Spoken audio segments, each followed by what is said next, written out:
¿Has escuchado decir que a los niños se les olvidan los hechos traumáticos como accidentes, inundaciones, temblores o muerte de familiares? ¿O crees que por su corta edad no se van a dar cuenta de lo que sucede en su familia? Aunque lo manifiestan de forma diferente, los niños también pueden sufrir de estrés postraumático. Pesadillas, terrores nocturnos, pensamientos intrusivos y recurrentes son señales de que algo está afectando a nuestros hijos, incluidos los adolescentes. Hoy, en Diálogos en Confianza, estrés postraumático en la familia. Hola, ¿qué tal? Qué gusto saludarte esta mañana aquí desde el Foro de Diálogos en Confianza. Yo soy Cristina Jáuregui y el día de hoy vamos a hablar del estrés postraumático en la familia. Y bueno, es, como ya decíamos en el teaser, de repente un mito creer que, bueno, a los niños no les afecta o que son capaces de vivirlo y de resolver cualquier situación difícil que estén viviendo tan rápido como lo resuelven a veces algunos adultos. Porque también sabemos que los adultos a veces tienen problemas para poder brincar algunas de las situaciones que viven cotidianamente, como puede ser pues una muerte o puede ser un cambio de alguna situación familiar, el abandono de alguien, algún accidente, la pérdida del trabajo, en fin, muchísimas son las cosas que nos producen estrés a los seres humanos. Y entonces nosotros lo que queremos el día de hoy es platicar un poquito de qué es esto del estrés, qué es esto del estrés postraumático y cómo podemos nosotros como papás ayudarles a nuestros niños y a nuestros adolescentes para que si lo están viviendo, pues podamos ayudarles. Y sobre todo también identificarlo, porque hay cosas muy claras que ellos hacen que nos pueden dar a nosotros la luz de que están viviendo este estrés postraumático. Entonces, bueno, pues de esto vamos a platicar el día de hoy. Le doy la bienvenida, por supuesto, a todos ustedes que nos están viendo desde sus casas y al público que está el día de hoy aquí. Hoy tenemos un público muy nutrido, estoy muy contenta. Buenos días a todos, bienvenidos. Y bueno, por supuesto también a Sandra. ¿Cómo estás, Sandra? Hola, Cris. Buenos días. Muy bien, muy buenos días a todos. Ya lista con las llamadas del público, con todos sus mensajes. Les quiero recordar que tenemos la transmisión en vivo a través de www.canal11.mx/diálogos. Ahí estamos en vivo a través de internet. Y ya en las redes sociales hemos recibido mensajes como este de Laura Ruiz, que nos dice: mi hija tuvo un accidente automovilístico cuando tenía 6 y yo siempre pensé que lo había superado, pero ahora que tiene 18 me dice que siempre tuvo mucho miedo a morir. Me arrepiento de no haberla ayudado como debía. Precisamente para eso es el programa de hoy, porque pues nunca es tarde para abrir estos temas y para trabajarlos. Aquí nos van a guiar nuestros invitados del día de hoy. También nos dice otra persona: no es cierto, yo recuerdo la muerte de una de mis hijas que murió siendo una bebé y yo tenía como 5 años. El no es cierto se refiere a lo que decíamos, a lo que decíamos a la entrada del programa, sobre que los niños a veces no recuerdan o no lo viven con la misma intensidad que los adultos, y esto pues no lo podemos generalizar. También otro comentario aquí en Estados Unidos nos dice: hacemos una sanación para las fobias y para sanar a todo lo que nos ha pasado desde nuestros antepasados. Hay diferentes creencias y diferentes costumbres para trabajar todos estos dolores que vienen desde tiempo atrás. Por supuesto. Pues bueno, de esto vamos a platicar el día de hoy, vamos a responder a todas sus dudas, pero quiero que empecemos el programa, aparte de las preguntas que ya nos leyó Sandra. Bueno, pues viendo este sondeo, salimos a la calle y les preguntamos a los papás: ¿de qué manera tú estresas a tus hijos? Vamos a ver qué nos dijeron. Presionándolo con el estudio, con un buen comportamiento, no andar tarde en la calle, estar temprano en casa, y sí se ponía de mal humor y se estresaba. Cuando les grito, cuando los regaño sin ninguna razón. No creo que yo los haya estresado, porque nunca fui un padre impositor. Fui un padre más de consenso, de decir: estudias y te doy un premio. Estudias y tienes derecho a algo. Pues cuando estamos enojados, ¿no? Cuando estamos enojados, medios molestos, se estresan un poco. Pues no los dejaba salir, que los ponía a estudiar, que se ponían a hacer algo en la vida, es como se estresaban. Pues con la escuela pidiéndole que haga la tarea, pues creo que es la manera en que más se estresa. Digo que se lleven bien, que se respeten, uno como mujer, el otro que dé respeto como hombre, pero sí les causa mucho conflicto y se ponen de malas. No dándoles permiso a donde van, a donde quieren ir, de esa manera. Creo que gritándoles o regañándolos. Yo creo que exigiéndole de más. Pidiéndole que cooperen las labores del hogar. Bueno, pues ya estamos aquí de regreso y es interesante, ¿no? Ver cómo a veces algunas cosas que los papás tenemos que pedir todos los días, que es parte de la educación, consideramos que también estresan a nuestros hijos. Vamos a ver qué nos dicen los especialistas.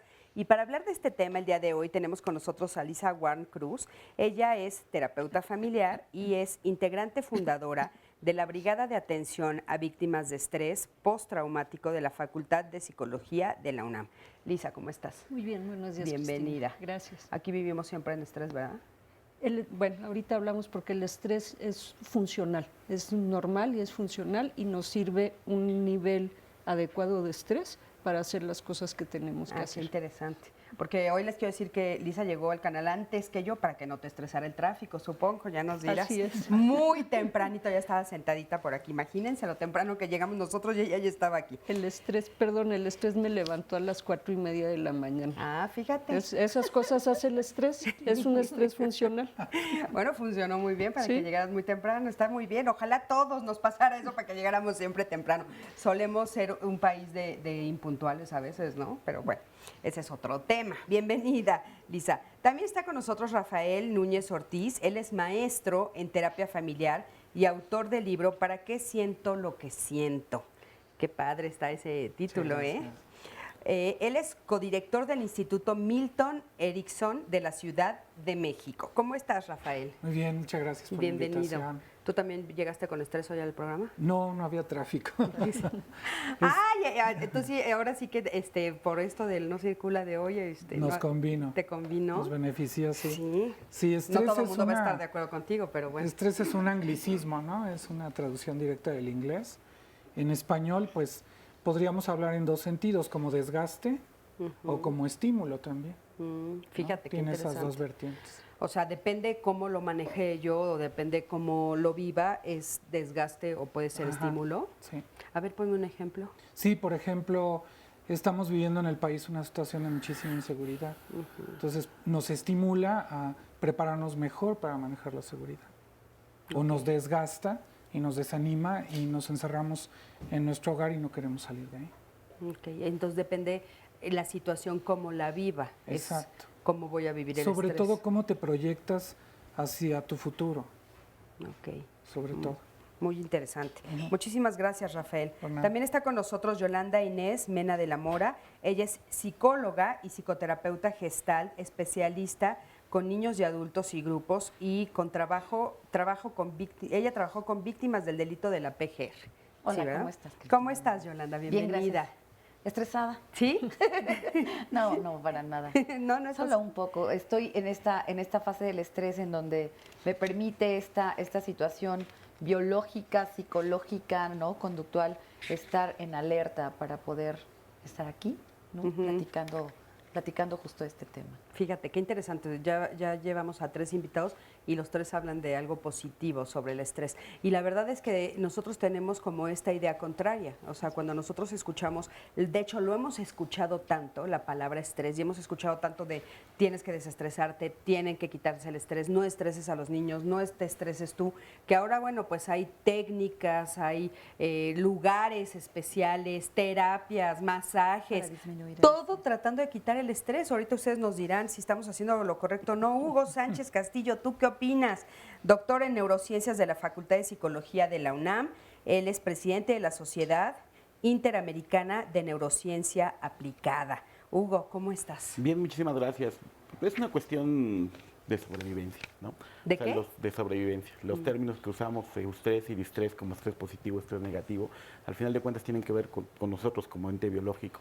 Hay 2 padecimientos que tenemos de incidencia durante toda la vida. Todos los humanos pueden suceder episodios que los estresen y que los depriman. El problema es cuando se salen de nuestras posibilidades de regulación. Entonces en ese momento se vuelve una patología. El 20% de la población no va a ser capaz de salir de una situación de estrés, mientras que el 30% de la población va a caer en un tipo de depresión patológica. Entonces significa que sí hay una parte que es negativa, sin embargo hay una parte, apuntando a lo que dicen los compañeros del panel, que es positiva, ¿no? El eustrés nos lleva a hacer las cosas de manera correcta. Cuando vemos a la novia o al novio, sentimos maripositas en el estómago, nos sentimos lindo, y es estrés, pero es un estrés positivo. Es un estrés O sea que el nos impulsa. estrés es útil. Útil. Ajá. ¿Para qué sería útil? Pues tendríamos que verlo como una cuestión muy sencilla. Si ahorita apareciera una persona que atentara con nuestra vida, la única forma en la cual podríamos tener superpoderes para poder enfrentarlos con estrés. El estrés nos incrementaría la fuerza, nos incrementaría la resistencia, tendríamos mejor visión, ahuyentaría el sueño, nos tendría en alerta constante y eso nos haría superar cualquier tipo de cosa. Por eso es que un ejemplo muy sencillo, si yo pongo un policía de la ciudad y un ratero, el ratero sabe que si lo agarran lo van a llevar a prisión, entonces correrá y correrá y correrá y correrá, mientras que el policía no tiene un aliciente que lo ponga en vida o muerte. Simplemente dice, si lo atrapo, bien, pero si no lo atrapo, me pueden matar, me puede pasar algo, no está mi vida en juego, mejor que se vaya. Entonces, realmente es una cuestión de vida o muerte lo que te sobreactiva. El problema es cuando esta activación que tiene que ver con la sobrevivencia se mantiene por más tiempo y entonces aparece una cuestión patológica, ¿no? Ok, que ahorita nos explicaras un poquito más puntual. Oye, Hugo, pero dicen que el estrés puede tener también un origen metabólico, no solamente emocional. Totalmente. ¿Qué quieren decir con esto? Que hay 3 tipos de estrés. Un estrés que le llaman físico, que es, por ejemplo, cuando te cortas con un cuchillo y entonces aparece la liberación de cosas para que se inflamen, protectoras y sistema inmunológico. Un estrés que se va a llamar psicológico, que es un estrés, por ejemplo, cuando viene un depredador o algo que nos va a atacar, nos va a comer. Y un estrés fisiológico, que es cuando tenemos una condición interna, que, por ejemplo, un tumor o, por ejemplo, alguna condición inmunológica, y esto genera las mismas condiciones de estrés y nos genera una respuesta inmune. Entonces, sí hay diferentes tipos de estrés. Si hay un estrés que no vamos a poder regular, que es como cuando estamos enfermos y esto nos hace ponernos mal en sentido, ¿no? Ahora, los 3 tienen mismos mecanismos de acción y los 3 tienen que ver con sobrevivencia, ¿no? Yo quisiera agregar un estrés a lo que dice Hugo, que es una amenaza que viene de fuera o es algo interno del funcionamiento del cuerpo. Yo agregaría que puede ser una amenaza real o imaginaria. O sea, muchas veces estamos pensando cosas que no tienen que ver con la realidad, sino con fallas en la parte cognitiva. Okay. Claro, ¿no? Y de hecho esa parte es súper importante, que uno que la apunta, porque, por ejemplo, cuando hay un caso súper triste de un policía en Madrid, que con él se acuñó porque lo dejaron 10 años con estrés postraumático, era una bomba, y él la desactivó, y él era un héroe, pero de repente se puso a pensar, ¿y qué hubiera pasado si la bomba iba para mí? Y el ETA me está vigilando. ¿Y qué tal si ahora me van a agarrar? Y entonces no había ya un estrés real, pero simplemente el pensarlo lo retraumatizaba y lo llevó 10 años. Y desafortunadamente es uno de los casos que han permitido fundamentar el diagnóstico de estrés postraumático, porque en la década de los 80 era catalogado como estrés, como ansiedad, como histeria, N cantidad de diagnósticos y no aparecía estrés postraumático. Es que sabes que ¿no? ahorita que ustedes lo están describiendo, pues le ponemos muchos nombres a todo esto que ustedes están describiendo. De repente, pues bueno, es que tiene miedo, ¿no? Y entonces son miedos reales, son miedos imaginarios.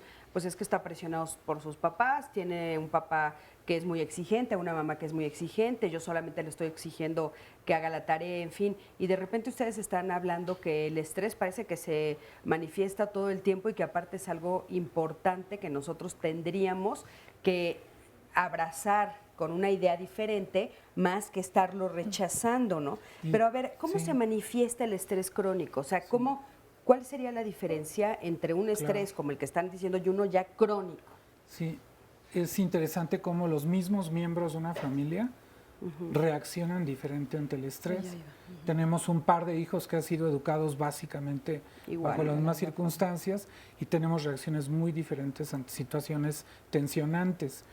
El estrés crónico, la tensión crónica, sería como la situación que estamos viviendo de partículas suspendidas en el aire y que nos estamos asfixiando. Entonces los chiquitos comienzan a vivir algunos estos con mucha angustia y no quiero ir a la escuela, nos van a sacar al patio de recreos y nos vamos a asfixiar. Y el otro hermanito, no, pues vámonos a la escuela. Entonces también hay una estructura interna para el enfrentamiento de las tensiones que nos puede desbalancear ante estas situaciones y vamos a necesitar una ayuda extra.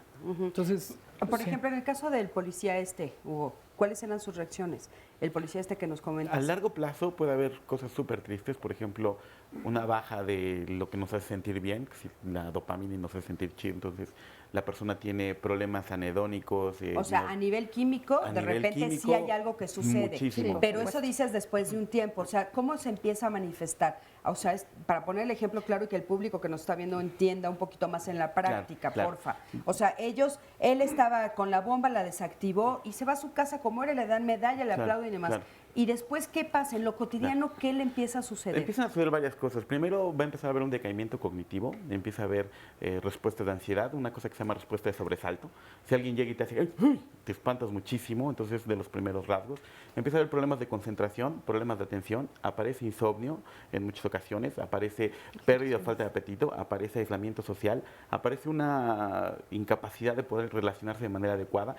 Regularmente aparecen problemas familiares, aparecen rupturas y de eso puede desencadenar a largo plazo que haya disminución de la conducta sexual, que haya disminución en cuanto a la ingesta, no hay motilidad gástrica, se instriñen. Yolanda, querías comentar muchísimas cosas, ¿no? Sí, yo creo que es muy importante, complementando lo que nos comparte Hugo. En el caso de los niños es muy importante tomar en cuenta, en los niños y en todos en general, pero con los niños en particular, aquellos comportamientos que de pronto pudieran salirse de la norma. Oye, nos vamos a quedar con eso, vamos a un corte, quédate con nosotros, en un momento regresamos. Ahorita, sí, eso es muy importante. Sí, ahorita. Pues el que les pegue sus papás. Pues el gritarles, el pasarles nuestra atención de apúrate rápido, tengo que llegar al trabajo. Me estresa mucho que mis papás me presionen con la escuela. Que mis papás me sobreprotejan, que no me dejen salir o que sean muy estrictos en las horas de llegada o que sean muy como paranoicos en las amistades. Muchísimas, que vayan mal en la escuela, que los papás les peguen, inclusive que no le compren el juguete, ¿no?, que quieren a veces. Situaciones emocionales. Me estresa la escuela y los problemas que a veces se tiene, como las materias o los trabajos que hay que entregar para pasar. Pues básicamente yo creo que el no tener amigos desde un principio, desde la escuela, el no tener a tu familia junta, unida. Pienso que la desintegración en la familia, la falta del padre o de la madre es muy estresante para los adolescentes. Se estresa mucho cuando los papás estamos preocupados, sobre todo por cuestiones económicas. Que uno los esté regañando, que los mande a hacer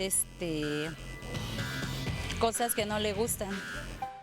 Fíjense qué interesante los comentarios de los papás y bueno, de los mismos adolescentes que dicen que bueno, pues les estresa, por ejemplo, la tarea o les estresa la situación económica, en fin, muchísimas cosas. Y justo estabas hablando de eso, Yolanda, adelante. Sí, me parece que es importante considerar cómo los niños pueden manifestar el estrés. De pronto con la descripción de conductas o ciertos comportamientos que en general engloban la sintomatología del estrés, hay que tomarlos en cuenta, además de considerar en los niños las características individuales, los recursos que tiene el niño para personales, pues intelectuales, para poder hacerle frente a cierto tipo de situaciones y sobre todo permitirnos darnos cuenta de que no todos necesitamos o vamos a responder de la misma manera ante la misma situación. Ya lo decía un poco Hugo hace rato, ante una misma situación, un par de hermanos pueden responder de una manera completamente diferente. Y esa parte, al menos en la consulta con los pequeños, me parece muy importante considerar, porque de pronto es porque a uno sí le afecta una situación y al otro pareciera no afectarlo. Oye, fíjate que justo de eso tenemos una llamada. A ver, Sandy, lee la llamada, por favor. Nos llega un tuit que dice que, aquí lo tengo, padezco estrés postraumático, pero yo soy funcional. Sin embargo, ataques de pánico, ansiedad, fantasías catastróficas afectan al resto de mi familia. Así es, así es. Okay, vale. O sea, me parece que es muy claro, pues, ¿Y qué pasa? ¿Por qué, Yolanda? O sea, ¿por qué de repente en una misma familia sucede? ¿Cuáles son los elementos que hacen la diferencia? ¿Existe un estudio que nos los diga o qué pasa? Hay estudios que nos revelan cuáles son las características en términos de cuáles son las estrategias de afrontamiento que cada una de las personas podemos desarrollar. Aunque seamos miembros de la misma familia, estos recursos son diferentes en cada quien. Tiene que ver edad, tiene que ver incluso, por ejemplo, en las familias, el número de hijo que soy dentro de la familia. De pronto, todas las expectativas que se tiran sobre el hijo mayor, o si es hija o hijo, si es el menor, si es el de en medio. Todo este tipo de situaciones son... es muy importante tomarlas en cuenta al momento de abordar a la familia en una situación psicotraumática. En Procuraduría General de la República, cuando trabajé en los centros de atención a víctimas del delito, nos llegó una familia completita porque habían matado a su hijo adolescente. Este chico era el hijo de en medio, pues eran 3 hijos, una hija mayor, él y otra chica. Sale el chico a comprar algo a una tienda de conveniencia, asaltan la tienda, matan a este chico. Entonces llega la familia completa. Podríamos ver cómo eran entre el papá y la mamá, por ejemplo, recursos completamente diferentes para afrontar la situación. Esto no quiere decir que no le doliera a uno más o que le doliera al otro menos, no. La forma de enfrentar la situación era completamente diferente. Claro. A tal grado que el papá se psicotizó. Claro. El papá se psicotizó. Tiene que ver con nuestra historia propia de vida. Tiene que además de lo ver biológico. con varias Un montón cosas, de cosas. regresando a la pregunta. Tiene que ver con los factores que ya dijo Yolanda, tiene que ver con factores también hereditarios. Hay quienes están equipados de manera diferente y además las 2 cosas, o las 3 o las 4 respuestas que se implementan funcionan. Hay 3 respuestas de elección biológica, hay como 5, pero voy a mencionar 3 en el estrés, que son huir. La primera respuesta es ante el peligro, huyo. Y puede ser una huida literal corriendo o una huida emocional. Así es. Y en esas huidas emocionales, bueno, la segunda respuesta, voy a hablar de la tercera ahorita, pero la segunda es peleo. Si no puedo huir, entonces doy la pelea. Y si no, me desmayo o me congelo. Como ¿no? O sea, por eso te digo, son 5, pero esta de quedarse paralizado también es una respuesta que puede ir desde quedarse quietecito hasta desmayarse, perder el sentido. Que tiene una lógica, tiene algo útil, ¿no? A mí me comentaban, por ejemplo, que cuando viene un animal, un toro, por ejemplo, que dicen que no ve el movimiento, te quedas parado y a veces te quedas parado petrificado y te da la vuelta y se va. Con los osos, por ejemplo. O los osos. Las respuestas que tenemos son completamente adecuadas, solo que hemos cambiado de contextos. Yo siempre digo, ¿qué pasa si vives en una cueva y entra un dientes de sable? Pues cualquiera de las que ya dije. Solo que ahora ya no vivimos en cuevas. Ya no entra el dientes de Ya sable. no entra otro tipo de diente de sable. Sí, pero no esos que te van a comer en 3 minutos, ¿no? O sea, entonces ahí empieza la cronicidad de estos padecimientos. Oye, ¿y qué tendría que ver, por ejemplo, el ejemplo de los padres? ¿Es importante o...? Sí, es otro de los factores. Te decía, hay factores biológicos y hay factores en el contexto. Por ejemplo, uno de los factores biológicos es el nivel de inteligencia que tiene la persona que instrumenta respuestas. Pero si dentro de la familia el padre instrumenta respuestas muy poco eficientes o la madre, pues por más que el hijo tenga un buen parámetro donde partir, tiene un muy mal modelaje de la conducta. Entonces es una mezcla bien compleja de respuestas y de aprendizajes también por ejemplo, de cosas de cómo entiendes la vida, ¿no? Se rompió un vaso y bueno, la familia entera se para de cabeza por el vaso. Y en cambio hay veces que dicen, bueno, fíjate que se inundó la casa, ¿qué vamos a hacer? ¿No? Una familia que instrumenta respuestas ante situaciones mucho más críticas y una familia que instrumenta situaciones muy críticas ante respuestas que requieren y entonces, de bueno, el ejemplo que nosotros ponemos es importante. Sí, ahí me Hugo, gustaría adelante. apuntar otra cosa importante, Claro. que sí tiene que ver con eso, pero hay un factor que es cuando la madre está gestando al bebé, el factor de estrés que puede tener la madre, tiene un efecto bien importante y eso es importante para que se cuide en términos de estrés. La madre protege al bebé por medio de la placenta y para no hacerles el cuento largo, hay una proteína que elimina la hormona del estrés. Pero cuando una madre se estresa además, esta hormona del estrés y esta proteína la trata de eliminar constantemente y lo logra. Sin embargo, se depleta, que se acaba totalmente. Y entonces, si la madre ahora se estresa con algo normal, el bebé está 13 veces más expuesto a la hormona.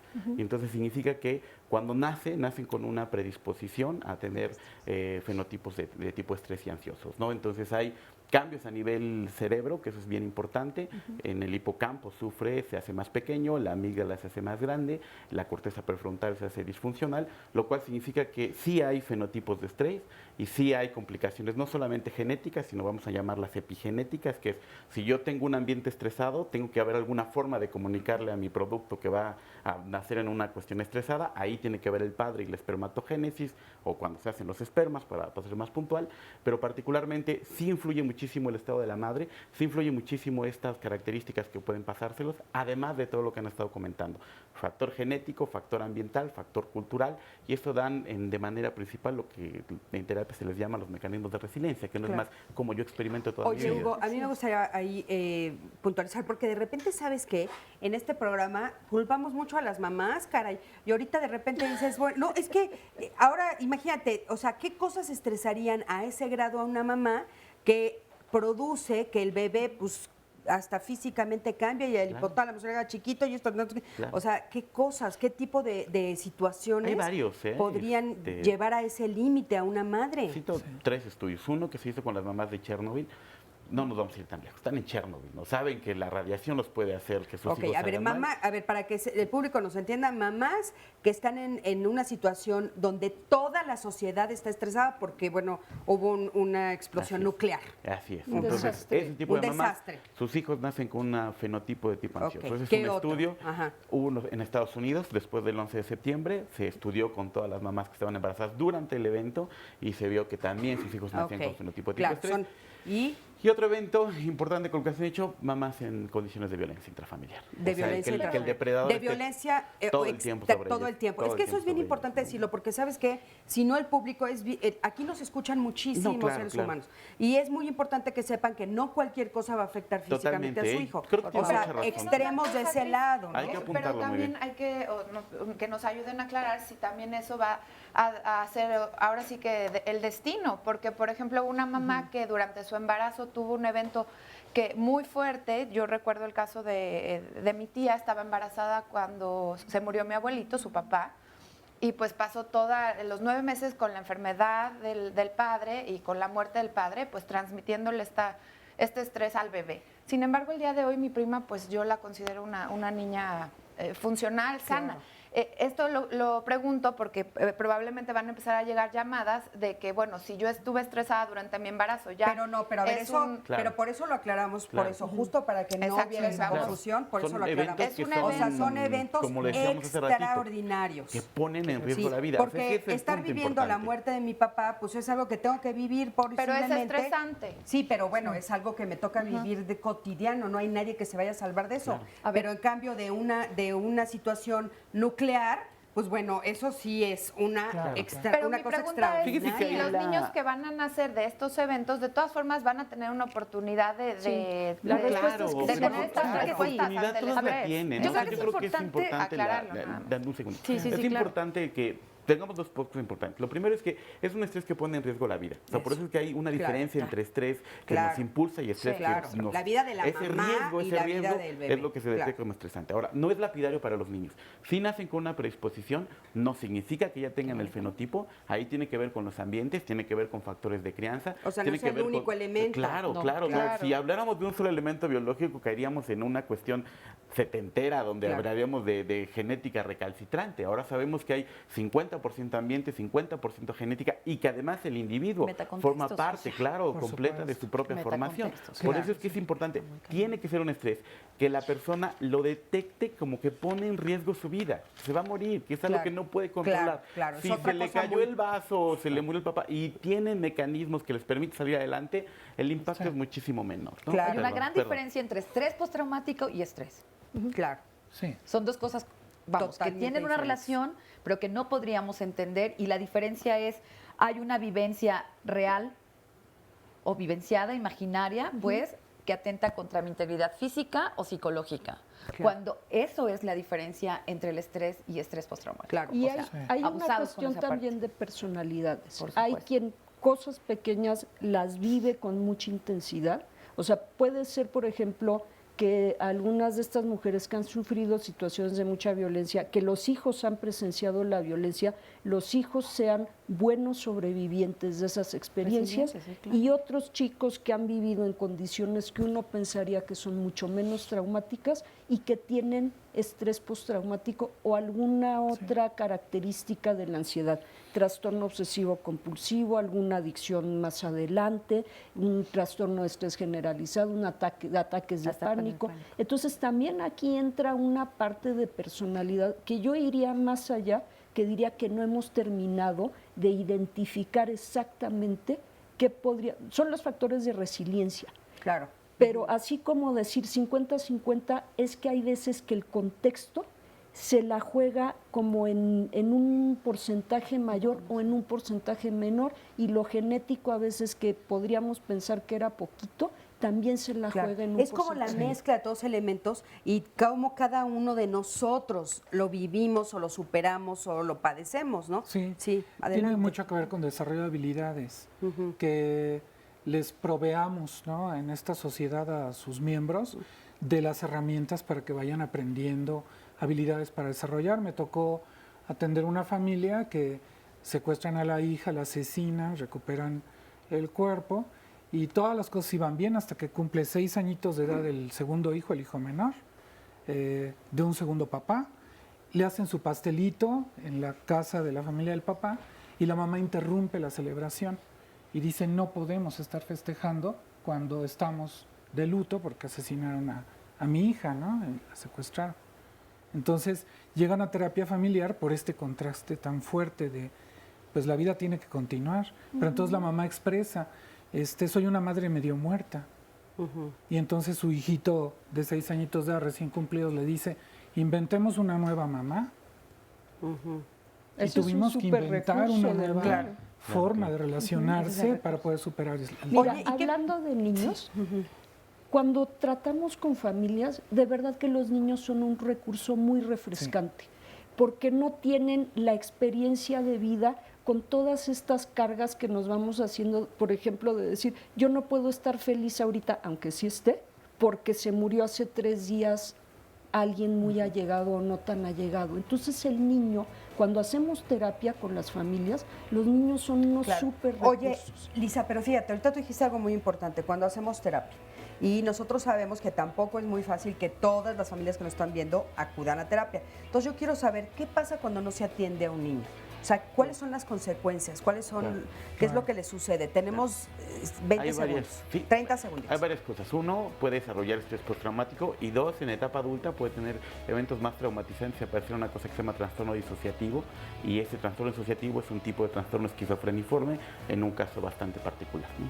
O sea, que eso puede suceder que entonces después surja, aunque si sucedió de infancia o de adolescencia, de adulto se puede Puede manifestar. ser más fácil. Ahorita nos van a explicar un poquito más de esto. Vamos a un corte, quédate con nosotros, estamos en Diálogos en Confianza.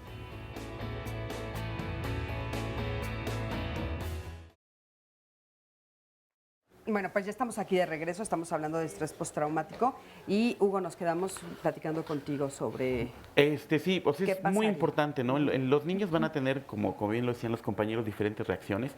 Es algo que se debe tener muy en cuenta. El niño, por el bagaje cultural, por la cuestión de desarrollo que está en forma su cerebro, no se va a tener la misma sintomatología.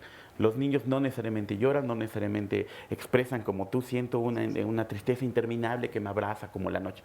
No lo va a expresar, evidentemente, ¿no? El niño lo que va a hacer es tomar los recursos más básicos de su comportamiento, que es agresión, hilaridad o algún otro tipo de respuesta histérica o congelamiento. Entonces, por eso hay que tener mucho cuidado a los niños, tanto en depresión como ansiedad, porque si no se toman estos diagnósticos de forma adecuada, se pueden confundir con déficit de atención, se pueden confundir con bullying, se pueden confundir con montones de otros trastornos. Y a largo plazo, lo que puede hacer es que este sistema de sobrevivencia se mantiene activo, y esto lo que trae es que el cerebro no se desarrolla de forma adecuada, trayendo como consecuencia una predisposición a que tengan fenotipos ansiosos, y que si se llega a dar un evento traumante, como un asalto o alguna otra cosa, se desorganiza y aparece una disociación. Oye, a ver, Sandy tiene una llamada de eso. Un caso así nos llama Karina y dice, mi hijo acaba de cumplir 8 años y en una ocasión encontramos la puerta abierta de la casa. Se espantó mucho y a partir de ese suceso ya no quiere dormir solo, cree que va a entrar alguien a la casa y que lo van a matar. No sé cómo manejar esta situación, ¿qué me pueden recomendar? Aquí la recomendación con niños con estrés postraumático o tal vez agudo, porque puede ser agudo en las primeras semanas, el agudo y el postraumático están descritos como iguales. La diferencia es que el agudo va del momento del suceso a 3 semanas y el postraumático es de 1 mes en adelante y pueden ser años. En este caso es bastante normal que el niño tenga terrores nocturnos. La recomendación es que lo dejen dormir algunas semanas acompañado con la madre, con el padre, con algún hermano con el que se sienta seguro, para que él vuelva a sentirse seguro, se revierte el síntoma del estrés agudo o postraumático y se negocia con el niño. No es que se va a quedar a dormir 30 años en la cama. Es lo que te iba a decir, sí. Una semana. Uy, no, bueno, olvídate. 3 semanas es la recomendación que hacemos. Y habrá que estar atentos, por ejemplo, a algún otro tipo de cambio en cuanto, por ejemplo, en la escuela, si se aísla, si llega a presentar, por ejemplo, alguna conducta regresiva, hacerse pipí nuevamente, chuparse el dedo, morderse las uñas, este tipo de situaciones que a veces no nos percatamos de ello o que se vuelven, por ejemplo, perfeccionistas, poco tolerantes a la frustración, es otra forma de manifestación. Oye, en los y pequeños. aparte justo estabas comentando eso, Yolanda, que decías, bueno, a veces sucede tanto tiempo después, como 6 meses después o 1 año después, que es difícil hacer la conexión. Sí, cuando tenía la oportunidad de trabajar en Procu, llegaban muchísimas personas, después, más o menos, después de 6 meses, incluso habiendo pasado ya años del evento, del evento crítico, ¿no? Del psicotrauma, y no asociaban que parte de lo que pudieran estar presentando tenía que ver con el homicidio, con con el secuestro. Por ejemplo, en situaciones médicas también atendíamos negligencias médicas, entonces de repente es, bueno, pues sí perdí mi ojo, pero no tendría por qué estar deprimida ahora, ¿no? O me quitaron un seno que no me tenían que quitar, el de cáncer era el otro, así, ese tipo de casos. O inclusive el de cáncer, ¿no? También. Por ejemplo, ¿no? Entonces, el problema era que no asociaban lo que estaban presentando 6 meses, 8 meses, 1 año después, con lo que podían estar experimentando. A ver, ¿y qué podrían estar presentando? Un poco para que nos den luz en eso. En la experiencia que tuve allá, bueno, las personas empezaban, es muy curioso porque algunas cosas mínimas detonaban, por ejemplo, un estado de ansiedad, una crisis de ansiedad. Una situación mínima. Por ejemplo, tuve otro caso con una mujer que fue secuestrada, que ya tenía 1 año y medio, y lo que desató todo el asunto, 1 año y medio de haber sido secuestrada, lo que desató todo esto fue el careo que iba a tener con uno de los secuestradores. Pero Sin lo que desata todo esto, ¿cuáles son los síntomas? Los síntomas es que los síntomas van son muy desde variables. insomnio, trastornos de la alimentación, irritabilidad. Pensamientos intrusivos, exactamente, es muy típico. Pensamientos que de repente aparecen, que son muy molestos, que tienen o no tienen que ver con el evento. Trastornos, ¿como cuáles? O sea, por ejemplo, que esté sentada la persona y de repente en el caso del choque, imaginarse un choque o imaginarse algo que no tiene que ver, que el señor que está sentado allá enfrente se va a parar y me va a golpear. ¿Y esto que le llaman ustedes flashback? Pero el flashback puede ser imaginario o puede ser real. Es el recuerdo. Y el pensamiento intrusivo es ese señor que está sentado allá se va a parar y me va a golpear. O ahorita se nos va a caer el techo. La agorafobia, por ejemplo, pero no puede estar aquí. Pero fíjate que es importante lo de los pensamientos, porque hace ratito decían que muchas veces no es lo que te sucedió, sino todo lo que tu mente está produciendo, porque en el caso de este chico, dice la mamá de este niño que encontraron abierta la puerta, sin embargo él siente un ataque real, como si hubiera vivido que realmente alguien quiso. Es que hay que ver, ¿sabes qué? Cómo reaccionaron sus papás cuando vieron la puerta abierta. Y a lo mejor algún otro evento que pudiera haber. Hay una actividad que ahí esos eventos se les llama eventos gatillo. Entonces hay que tener mucho cuidado. Hubo un caso súper interesante, una muchacha que fue violada cuando era pequeña y cuando fue adulta se fue a ver a Harry Potter Potter y los dementores, ¿no? Entonces, cuando ve la película, los dementores desata todo el trastorno disociativo y en ese momento aparece el pensamiento intrusivo, en ese momento aparece toda la sintomatología traumática. Eso significa que cuando se da el evento traumático hay que tener cuidado a largo plazo, ¿no? Porque además es importantísima la definición que dio la compañera. Si tenemos poquito tiempo es estrés agudo y la mayoría de la gente va a salir del estrés agudo. Tienen que pasar más meses para que podamos decir que es estrés postraumático. Una vez que se establece el diagnóstico de estrés postraumático, puede haber eventos tan sencillos como por ejemplo esa pelota, pero si eso me recuerda todo mi evento traumático, ese es un estímulo gatillo, es un estímulo disparador y aparece toda mi sintomatología traumática que incluye los flashbacks, que son recuerdos de toda mi cuestión que viví, toda la vivencia, la respuesta fisiológica que es incremento de la respiración, sudoración, resequedad de la boca y conductas que esas pueden variar en todos sentidos, de congelamiento, de llanto, de desmayo, de huida de las que sean, Vamos ¿no? a ver el siguiente testimonio, acompáñenme, por favor. Yo creo que desde niña fui una persona que sufrió bastante y que tiene heridas demasiado grandes. A mi papá lo asesinaron, pues vándalos, porque lo acuchillaron. Yo tenía solo 3 años. Yo vi que lloraban mis hermanos. Pues al ver yo llorar a mis hermanos y yo voltear a ver y que gritaban, papá, papá, ¿qué te pasó, papá? ¿Qué te pasó? Despierta. Pues a mí se me quedó en la mente ya para toda la vida. Eso para mí nunca se me va a borrar de la mente. Y pues desde ahí empiezan mis problemas. Entonces, pues sí, tuve una vida difícil. Mi mamá trabajaba, pues a veces nos quedábamos solos. Yo fui la única mujer. La idea de mi mamá siempre ha sido que, pues, primero salen los hombres adelante que uno de mujer.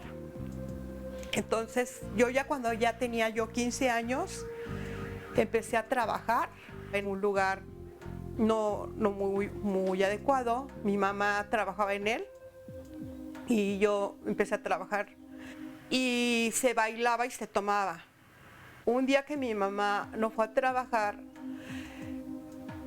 salía yo del bar, me jalaron algunas personas, hombres, 4 hombres, me encerraron en un cuarto, fui violentamente violada y golpeada.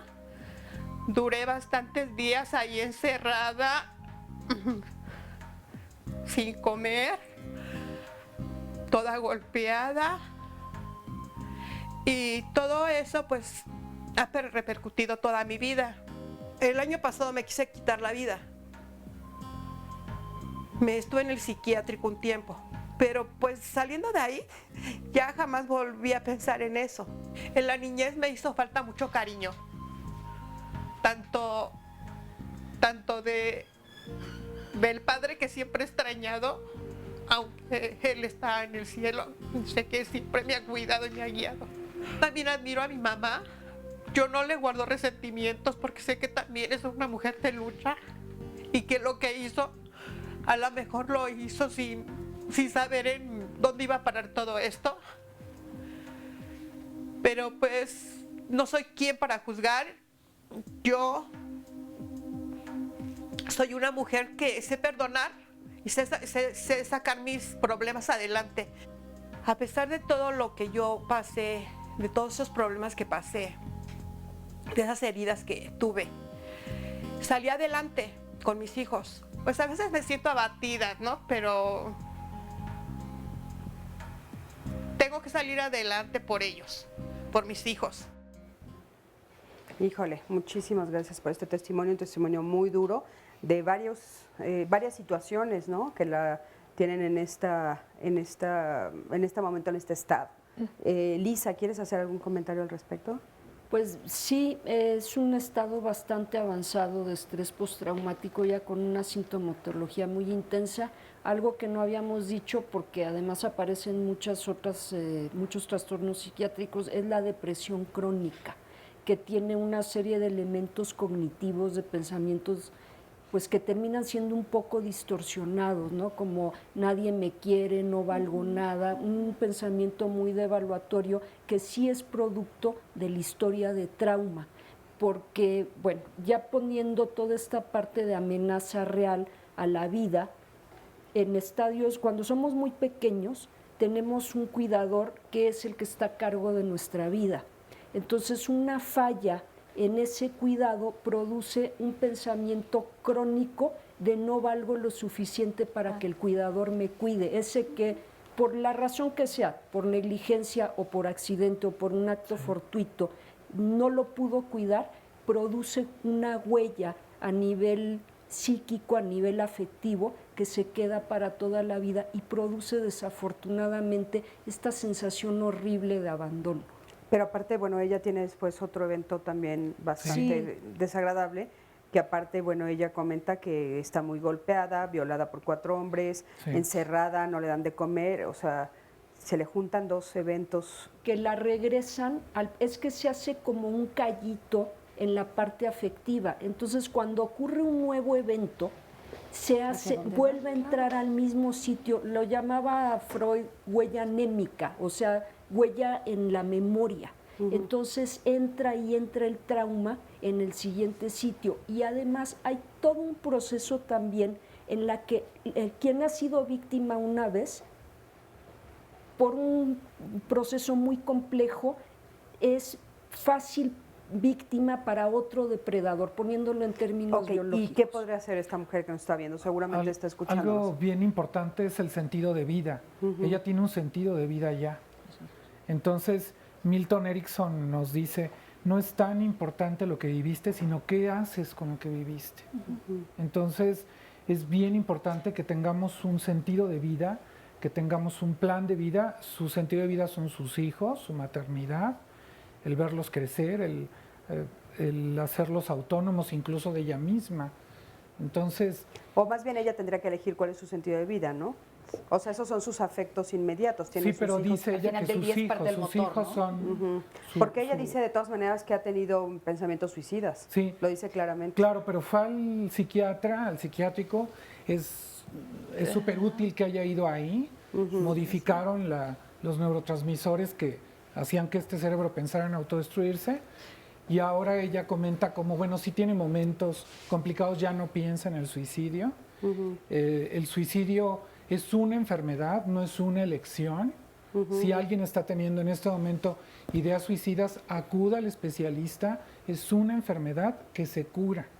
¿Sí? Y es importante un tratamiento integral, Cristina. O sea, hablar, escuchando el testimonio de esta persona, a mí me parece muy importante considerar que el tratamiento farmacológico necesita en muchos casos estar siendo revisado constantemente, no terminarlo porque ya me sentí mejor, hoy no tuve tal, y entonces va y abandonar. Tiene que haber un apego al tratamiento, la parte farmacológica con la parte psicoterapéutica e incluso el manejo familiar, porque al final del día una situación como la que nos acaba de compartir, fue compartida en el testimonio, no afecta solamente a la persona. En este caso habría que ver a nivel de sistema familiar cómo es que se está moviendo y cómo está funcionando. Y justo hablando de esto de a nivel de sistema familiar, con nosotros tenemos aquí a Vero. Vero vivió una situación muy difícil que nos va a platicar y que ustedes nos dirán cómo afecta a toda la familia. Vero, buenos días, gracias por estar aquí. Buenos días, gracias. Bueno, yo vivía con mis hijos en Estados Unidos y una ocasión yo estaba arreglando mis papeles. Fui a firmar, tenía que ir a firmar unos papeles. Ahí mismo me esposaron, me metieron a la cárcel 3 meses. Mis hijos se quedaron afuera. Mi hija de 16 años vivía conmigo y creo que fue la que más le afectó de alguna manera. ¿Cuántos hijos tienes? 3. Los 3 estaban allá contigo en Estados Unidos. Sí. ¿Estabas tú sola o estabas con tu pareja? No, habíamos pasado un divorcio, una separación, otro evento también. ¿Y a ti te deportan? A mí me deportan. Yo llego aquí, me deportan el 14 de julio del 2014. Llego, para mí no tenía vida, mis hijos estaban allá. ¿Y ellos con quién se quedan allá? Todos, cada quien por su lado, unos con mi mamá, unos con su papá, otros así. O sea, sí hay familia allá. Sí, sí hay familia allá. Oye, pero ¿y tú cómo has podido tener contacto con ellos? Por mensaje, por teléfono, pero sí ha sido muy difícil. Yo intento volver a cruzar a Estados Unidos, me vuelven a meter a la cárcel fue un evento muy difícil porque yo no lo puedo superar. Yo veo una patrulla y siento que me van a agarrar. ¿Ves una patrulla y que te dan ganas de correr? De esconderme, de algo, de qué hice. O sea, es algo así como inclusive una patrulla aquí en el distrito, o sea, aquí en tu país. Sí. Como si algo te fuera a suceder aquí. Sí. Oye, bueno, ahorita regresando te sigo entrevistando. Vamos a un corte, en un momentito regresamos. Continuamos en Diálogos en Confianza, gracias por seguir con nosotros y lo invito a que mañana no se pierda el programa. Mañana miércoles el tema son los beneficios del baile y la música en las emociones. Es bien sabido, y pues todos lo hemos experimentado alguna vez, que cuando hacemos alguna actividad física nos sentimos mejor, además del movimiento, del estímulo que genera la actividad aeróbica. Bueno, pues también el tema de la música, que a veces llega hasta lo más profundo de nuestros sentimientos, de nuestro cerebro. Todo esto tiene un beneficio que mañana con ayuda de los especialistas vamos a analizar, pero por supuesto también nos interesa muchísimo su testimonio, cómo ustedes han experimentado el tema del baile y de la música y cómo esto le ha ayudado a sus emociones. Si usted nos quiere contar su historia, llame en este momento y participe mañana en el programa sobre los beneficios del baile y la música en las emociones. Vamos ahora a ver un resumen del tema del día de hoy. El estrés es un anglicismo, ¿no? Es una traducción directa del inglés. En español, pues, podríamos hablar en dos sentidos, como desgaste o como estímulo también. Tenemos reacciones muy diferentes ante situaciones tensionantes. Sentimos maripositas en el estómago, nos sentimos lindo y es estrés, pero es un estrés positivo. Es un estrés. La única forma en la cual podríamos tener superpoderes para poder enfrentarlos con estrés. El estrés nos incrementaría la fuerza, nos incrementaría la resistencia, tendríamos mejor visión, ahuyentaría el sueño, nos tendría en alerta constante y eso nos haría superar cualquier tipo de cosa. Lo que te sobreactiva, el problema es cuando esta activación que tiene que ver con la sobrevivencia se mantiene por más tiempo y entonces aparece una cuestión patológica, ¿no? También hay una estructura interna para el enfrentamiento de las tensiones que nos puede desbalancear ante estas situaciones y vamos a necesitar una ayuda extra. Y me parece que es importante considerar cómo los niños pueden manifestar el estrés, conductas o ciertos comportamientos que en general engloban la sintomatología del estrés. No todos necesitamos o vamos a responder de la misma manera ante la misma situación. Hay 3 respuestas de elección biológica, hay como 5, pero voy a mencionar 3 en el estrés. La primera respuesta es ante el peligro, huyo. Pero la segunda es peleo. Si no puedo huir, entonces doy la pelea. De quedarse paralizado también es una respuesta que puede ir desde quedarse quietecito hasta desmayarse. Sí influye muchísimo el estado de la madre, sí influye muchísimo estas características que pueden pasárselos, además de todo lo que han estado comentando. Factor genético, factor ambiental, factor cultural. Pues bueno, ya estamos aquí de regreso y estábamos platicando con Vero, que bueno, a ella la deportan de Estados Unidos y dice que ahora aquí cada vez que ve una patrulla, pues ella brinca o se siente, piensa que algo hizo mal, inclusive ahora que está en su país. Y Vero, yo te quería preguntar si tus hijos te han dicho que algo similar les está pasando a ellos allá en Estados Unidos. No me han dicho nada, al contrario, yo pienso que como decían, que puede ser el estrés funcional. Pienso que es lo que ellos están haciendo, están saliendo adelante de alguna manera solos. La más chica, que yo tenía más miedo de que se quedara sola, es la que está más saliendo adelante de alguna manera, pero soy yo la que no puedo salir del hoyo. Yo no vivo, yo no salgo, yo estoy encerrada. Me da miedo salir a la calle, me da miedo que me vean, quedarme como descubierta al mundo de alguna forma. Y eso es lo que yo estoy pasando. ¿Te has acercado a algún especialista? ¿Has tratado de atender esto que estás sintiendo? Sí, estoy yendo a terapia, pero siento como que no me está funcionando. Vamos a ver qué te dicen los especialistas. Adelante. Pues yo diría que te programes, que vas a regresar con tus hijos y todo lo que hagas a partir de este momento es para eso. Bien. Ese es el sentido. Tienes que salir, tienes que juntar dinero y te tienes que regresar. También no puedo, perdón, pero no puedo regresar porque si yo regreso y me vuelven a agarrar, no tengo papeles, no tengo documentos. Lo vas a lograr, vas a encontrar son la 2 forma. años de prisión, entonces... Vas a prefiero encontrar la quedarme manera, aquí. vas a encontrar la manera. A ver, Lisa, adelante. Yo creo que... Yo, perdón. como sugerencia terapéutica, creo que hay que considerar aquí varias cosas. Una es que, Vero, hay una parte de los síntomas que no deberían desaparecer porque tenemos que estar alerta siempre en una ciudad que es tan complicada como esta.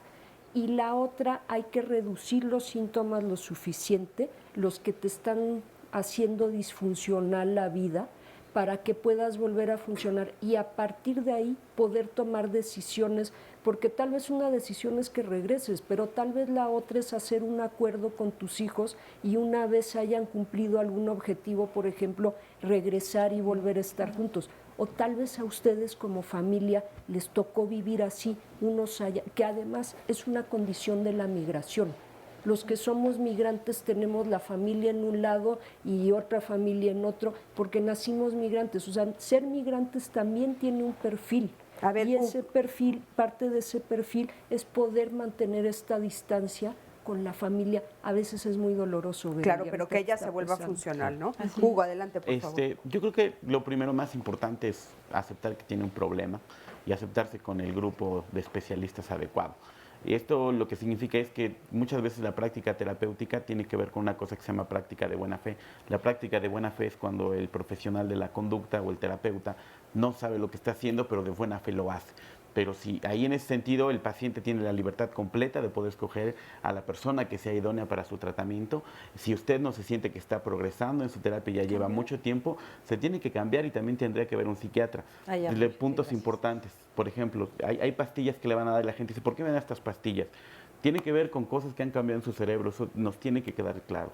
Y hay pastillas como los antidepresivos que lo que hacen es mejoran el estado de su cerebro, luego le van a dar unos ansiolíticos que mejoran su estado de ánimo, eso aunado a la terapia psicológica le va a empezar a ayudar a encontrar perspectivas. O sea, yo no le puedo decir qué hacer, yo no le digo haga A, B, C o D. Lo que le digo es que usted misma va a encontrar perspectivas que le van a permitir encontrar acuerdos, encontrar cosas que le van a permitir salir adelante. O sea, no tiene por qué forzosamente regresar a Estados Unidos y vivir feliz y caminando hacia el arco iris, pero sus hijos, alguno de ellos puede regresar, pueden encontrar un punto intermedio. Existe internet, existe Skype, existe... Que de hecho esa es la manera como ella se está comunicando actualmente, ¿no? Claro. Ella está comunicándose a través del teléfono, las redes sociales, en fin, no está completamente aislada de ellos, pero bueno, muchísimas gracias, Vero, adelante. O con las posibilidades que tiene el día de hoy, algunas personas nos hacen sugerencias o nos comparten lo que ellos han hecho, nos dice en el Twitter Alexander, mi hermana lee libros, hace mucho ejercicio, gracias a Dios está saliendo adelante.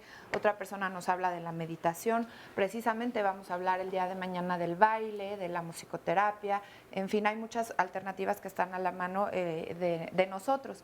Regresando a otro testimonio y más o menos similar al que veíamos grabado hace ratito, nos escribe la señora Mendoza y nos dice, mi padre era alcohólico y golpeaba a mi mamá y mi padre se suicidó cuando yo tenía 27 años.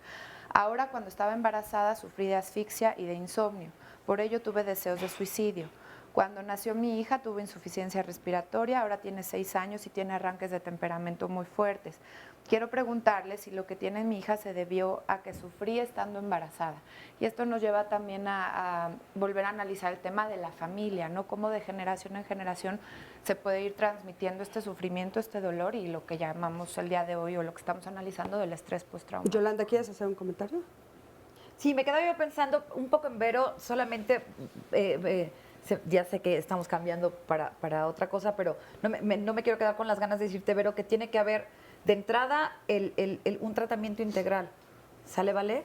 Si bien los antidepresivos y los ansiolíticos no van a cambiar tu circunstancia, lo que sí van a cambiar es tu postura, ¿no? Junto con la parte psicoterapéutica, en un lugar y con una persona con la que tú te sientas cómoda para trabajar, y aunque la circunstancia no cambie, lo que va a cambiar es tu perspectiva de eso, por un lado. Y por el otro lado es, ciertamente hay varias alternativas para poder hacer el manejo de la situación del estrés postraumático.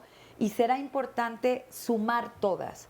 Ninguna de estas, la meditación, el baile, la actividad física, el deporte, la parte del tratamiento farmacológico, la parte psicoterapéutica, de manera satelizada, individual, en poco pueden contribuir una situación que, como lo hemos venido viendo, le atañe a muchísimas cosas, la familia, la parte genética, la parte biológica, la parte social, el contexto en el que se desarrolla un individuo. Entonces, sí me parece importante comunicar al auditorio que no es una situación, nada sustituye, quiero decir, los diferentes tratamientos contribuyen y complementan, pero ninguno es sustitutivo de otro. Esto a mí me parece importante decirlo porque de pronto algunos pacientes se quedan solamente con la parte farmacológica y no hay movimiento hacia otro lugar, o solamente la parte psicoterapéutica y no hay cambio. Claro. Entonces, ahora, esto que estás diciendo, por supuesto que somos los adultos que estamos en la familia los que tenemos que ofrecerlo, ¿no? Decir, bueno, debe de haber como varias alternativas, buscar varios caminos, pero hay veces que nosotros somos parte del mismo problema, como ya lo estuvimos viendo. O sea, hay un evento que afecta a los adultos de esa familia y a los adolescentes y a los niños. Y este es el caso que tenemos aquí de Ileana. Vamos a ver qué nos platica Ileana. Ileana, ¿cómo estás? Bien, muchas gracias. Gracias por estar aquí. Tú tuviste un evento que afectó a toda tu familia. Sí, claro. Hace 8 años falleció mi hija Daniela, tenía casi 7 años. Pues nos transformó la vida y... ¿Cuántos son ustedes? Éramos 5 y ahora somos 4. Mis 2 hijos, en aquel momento Sergio tenía 5 y Leonardo tenía meses. Fueron 4 meses realmente de su enfermedad, que pues yo me enfoqué solo en la situación de Daniela y yo no vi de qué manera, o sea, yo no me fijé que todo esto afectó a los dos, ¿no? ¿De qué manera les afectó? Pues de principio al estar en hospitales pues dejaron de hacer actividades, yo dejé de estar todo el día con ellos, los dejaba encargados y cuando fallece mi hijo, el de 5, Sergio, pues me culpó, ¿no? Porque su última imagen fue que yo me bajé a su hermana cargando al hospital y la siguiente noticia que él tuvo, porque no lo llevamos, decidimos no llevarlo por error al funeral porque creímos que era lo mejor para él, como para protegerlo, tremendo error. Entonces él me culpaba, ¿no? Él me decía, ¿qué te decía? Que yo permití que ella se muriera. Entonces eso era muy fuerte para mí, ¿no? Y en la situación de duelo... Escucharte ahorita es muy fuerte escuchar. Entonces, bueno, yo no sabía qué hacer, lo llevé a terapia y bueno, pudimos manejarlo de mejor manera. Y ahorita que escucho todo esto me doy cuenta que en el que no vi que requiriera terapia porque era un bebé muy pequeño y ahorita lo está sacando todas esas situaciones de miedo, de fantasías catastróficas, de pesadillas. ¿Qué edad tiene hoy? Sergio ahorita tiene 13, pero el que Leonardo, en aquel entonces era un bebé, tiene 9. Y él ahorita tiene todos esos miedos, esas angustias. Entonces, ¿qué tipo de cosas te dice que se va a morir? Él tiene miedo a eso, a morirse, ¿no? O sea, fuimos de vacaciones y se subió en una montaña rusa y dijo, no quiero volver a sentir esto, siento que me desbarato y no me quiero morir, ¿no? Entonces nosotros éramos así como que, a ver, inténtalo otra vez, vamos todos juntos. Oye, dijo, no. Y vivir esta experiencia, por supuesto, es dificilísima para ti como mamá, para tu esposo como papá, etcétera. ¿Ustedes se atendieron? Sí. ¿Tuvieron un acompañamente? Tus hijos, dices, el más pequeño, Leonardo no, a Sergio sí, también lo acompañó Sergio sí, estuvo 2 años en terapia. Él ahora está muy bien con la adolescencia, pero en esa parte está insoportable, muy bien. Normal de adolescente. Sí, claro. Okay, está muy bien. Y mi esposo, después de 8 años, apenas tiene como 6 meses que inició terapia. Él creyó que no lo requería, pero sí. Okay. ¿Qué puede hacer ella con Leo? Parte del trabajo que hay que hacer como familia y de manera personal en el estrés postraumático son las pérdidas, las visibles y las invisibles. Claro. En muchas ocasiones estos reclamos de los hijos es porque pierden por partida doble, pierden al hermano y pierden a los padres.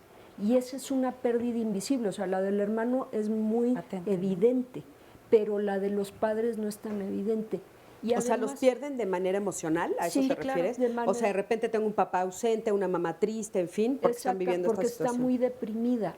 Y además hay una parte del contexto social. creo que, y eso no lo voy a poner a discusión, yo creo que todos estamos de acuerdo, la peor pérdida humana es la de un hijo, ya seas el padre o la madre. Entonces, toda la atención se vuelca hacia esa paternidad trunca y los hijos, los hermanos se quedan un poco volando. Y yo creo que el vínculo con el hermano, sobre todo cuando son muy chiquitos, es tan fuerte como el del padre con el hijo. Entonces, yo sugeriría un trabajo como desde ese sitio de poder reconocer esta pérdida con el hijo, no sé si ya lo hicieron. O sea, una especie de acercarse tal vez a un tanatólogo, una tanatóloga que les ayude a manejar la pérdida. Un terapeuta familiar, un terapeuta familiar que entienda de estas pérdidas, porque hay gente especializada en muertes de los hijos. Claro, de los hermanos. ¿Sí? Y también es importante considerar y explorar hasta dónde el síndrome del sobreviviente pudiera estar teniendo lugar en Leo, aun cuando él hubiera sido muy pequeñito. Y de pronto ¿A qué te refieres con ese síndrome, para que entienda un poquito, Ileana? Suele suceder en algunos casos en las familias que tras esta tensión que se tuvo, por ejemplo, sobre el hijo que está enfermo, que finalmente muere, o que en un accidente, por ejemplo, muere un hermano y otros sobrevivieron, el síndrome del sobreviviente es justo al que no le pasó o el accidente, o no murió, o no resultó gravemente herido, y entonces es experimentar mucha culpa por haber vivido. Él no murió o ella no murió. Y comienza a experimentar el sobreviviente muchísima culpa, incluso vergüenza, como algo muy primario que se experimenta de él estar bien, sentirse culpable por estar bien. Sí. ¿Por qué yo sí sobreviví? ¿Por qué no vivió mi hermana o por qué no vivió mi hermano? Oigan, vamos a ir a un corte, regresando retomo, Hugo, y quiero decirles que quédense con nosotros porque justamente voy a entrevistar después a dos personas, a una niña, a un niño que justamente perdieron a uno de sus hermanos, y antes del programa nos estaban diciendo justo lo que tú estabas diciendo, Yolanda, que así se sentían ellos. Vamos a ver qué nos dicen. Quédate con nosotros, estamos en Diálogos en Confianza.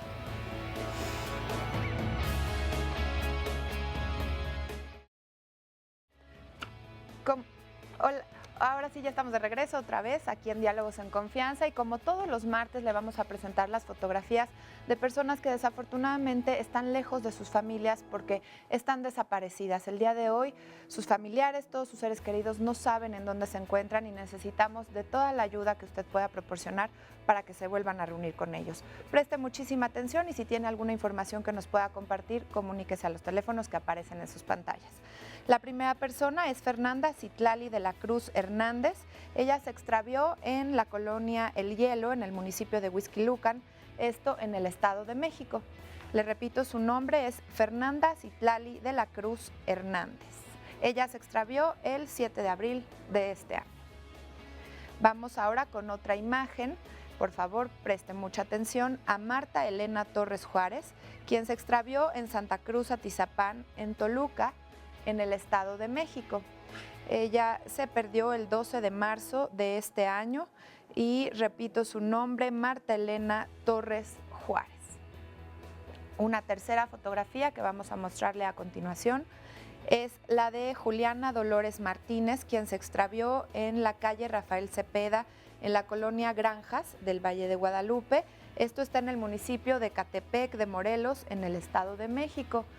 Juliana Dolores Martínez se extravió desde el 3 de abril de este año.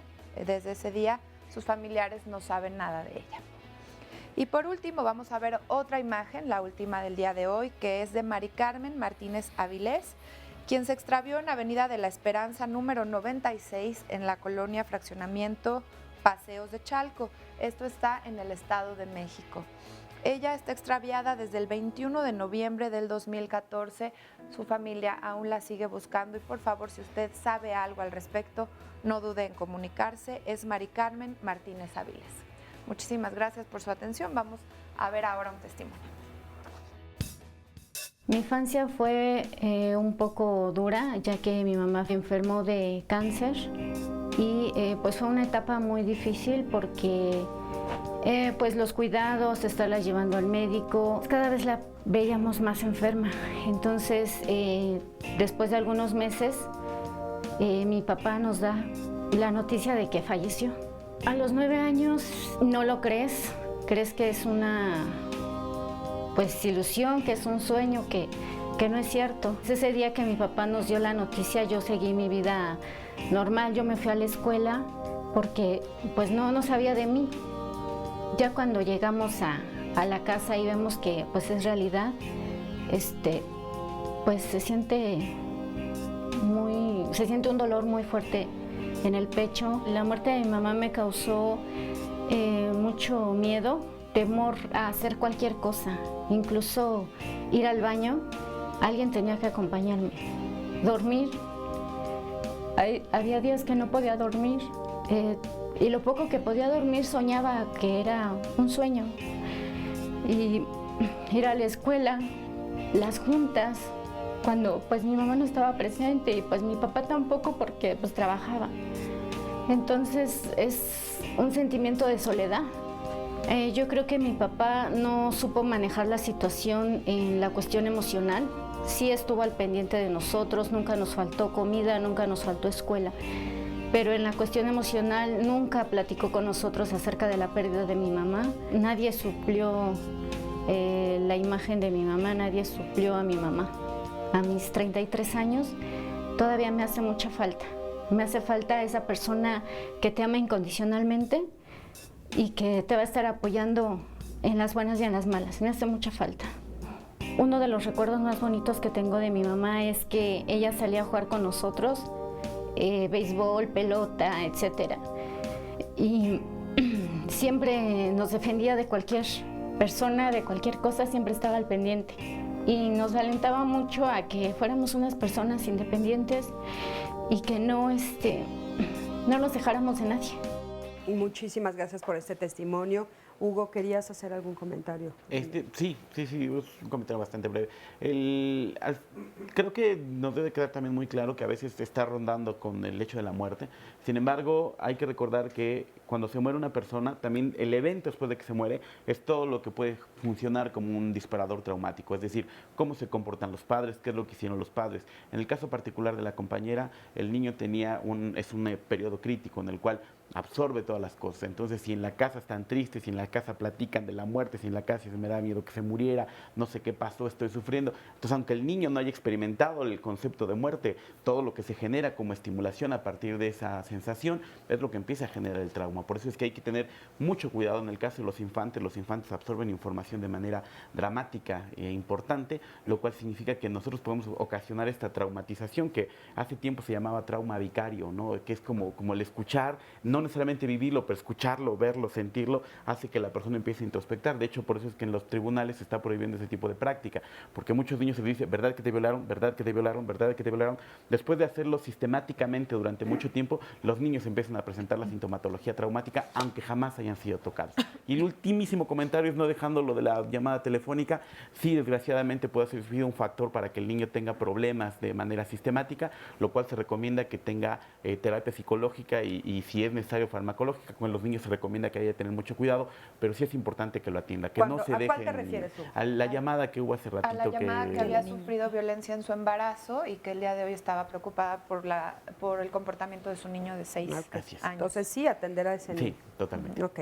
Sí, porque de repente el público que nos está viendo dice, ¿de cuál están hablando ustedes? Sí, de una llamada. Oye, bueno, pues por aquí tenemos a Zaira. ¿Cómo estás, Zaira? Bienvenida. Gracias. Muchas gracias por estar aquí. Y Zaira viene acompañada de su hermano. ¿Cuál es tu nombre? Carlos. ¿Cómo estás, Carlos? Bien. Qué bueno, me da mucho gusto tenerte por aquí, Carlos, el día de hoy. Y bueno, como ya les comenté antes del corte, ellos nos van a platicar de un evento que para ellos pues les cambió la vida. Zaira, cuéntame un poquito. Bueno, yo tengo 1 año 2 meses que perdimos a nuestro hermano menor. Esa parte pues fue muy dura. Ahora yo lo veo en mi hermano porque creo que hace poco yo me entero por él que para él se siente culpable. ¿Por qué? Porque mi hermano quiso ir con él a jugar, él no se lo quiso llevar, Entonces, para esto, ahora a él le causa si yo me lo hubiera llevado, a mi hermano no le hubiera pasado nada. Ahorita entrevisto a Carlos para que él nos cuente, pero Zaira, platícame un poquito, ¿tú cómo lo viviste? Pues para mí fue muy fuerte porque era el hermano menor. Yo tengo 28 años, fui hija única por 17 años. Cuando llegan mis hermanos, pues para mí me cambió la vida. Me cambió la vida porque dejé de ser, a lo mejor en su momento sentí como ese estrés de ya no voy a ser única, me van a quitar todo. No, al contrario, yo amo a mis hermanos y el hecho de que él partiera, pues fue muy duro. Oye, ¿cómo lo vivieron tus papás? Mi mamá en específico se sentía muy culpable. Mi papá, pues como dicen, siempre va a haber una parte de que se tiene que hacer la más dura y pues ese fue mi papá. Oye, ¿tú te atendiste con alguien? En un principio no, inclusive tuve un intento de suicidio, porque como decían, yo me sentía culpable por vivir y porque él se muriera. Ahora estoy tomando cursos. Que Yolanda decía, o sea, de repente decías, ¿por qué no fui yo? Sí, yo fui así de, porque él sí tenía una vida por delante, no me fui yo ya viví. Tengo un hijo de casi 3 años y en ese momento ni siquiera mi hijo me importó, porque mi dolor era pues más grande. Ahora ya no pienso así, estoy tomando talleres de tanatología, eso me ha ayudado bastante, me acerqué mucho a Dios y esa parte ha sido como muy complementaria en mi vida ahora. Hace escasos 4 meses perdí a mi abuela paterna, entonces también vuelve a regresar todo esto, todo ese sentimiento y... Vuelves a recordar el dolor. Sí, pero ya fue, a lo mejor lo minimizo un poco más porque he tenido ya como la ayuda, la manera de poder salir un poco más adelante y pues ahorita ya me siento un poco más tranquila, pero sí, o sea, siempre recordando y cuando pasan este tipo de cosas, que hace poco falleció una bebita, pues regresamos, o sea, es un regreso continuo de sentimientos, de emociones, de... A ver, Zaira, no me despido de ti, voy a preguntarle a Carlos cómo se siente, ¿sí? Oye, Carlos, ¿cómo estás? De una parte me siento bien, pero de la otra me siento mal emocionalmente porque yo en un principio me sentía culpable por la muerte de mi hermano. ¿Por qué te sentías culpable? Porque en ese momento yo con mi primo me había ido a jugar y mi hermano nos había dicho que sí podía ir, pero le dijimos que no.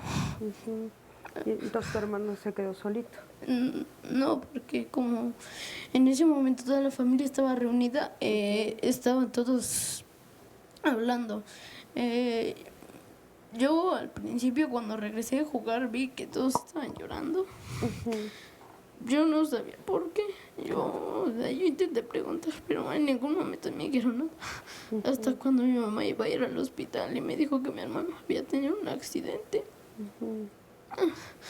Y entonces en ese momento yo no podía creerlo. Yo en ese momento lo único que quería era estar con él. Claro, y pensabas, ¿por qué no me lo llevé a jugar? Exacto. ¿Ustedes a dónde se habían ido a jugar? Como fue en el pueblo de mis abuelos, como no hay internet, fuimos a jugar a las maquinitas y entonces cuando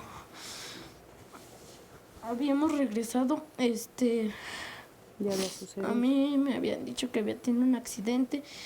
Tiempo después yo escuché a mis abuelos cuando estaban hablando y dijeron que tenían que pagar todo lo del funeral. Ahí fue cuando se me vino a la mente, no sé, en ese momento. Que había fallecido tu hermano.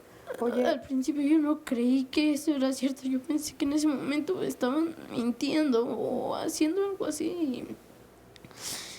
Y después en este periodo me ha costado trabajo hablar sobre él porque me llega una tristeza inmensa por la compartimos contigo, Carlos, porque escuchamos y oímos y vemos tu dolor y aparte pues es terrible perder a un hermano, aparte pues era tu compañero de juegos, era con el que estabas siempre. Oye, ¿tú has tenido apoyo? ¿Te han llevado con algún especialista? ¿Has podido platicar de esto con tus papás?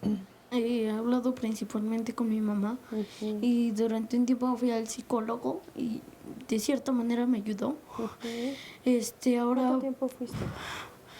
Más o menos casi un mes, más o menos. Tal vez un ratito más podría estar interesante que fueras, ¿no?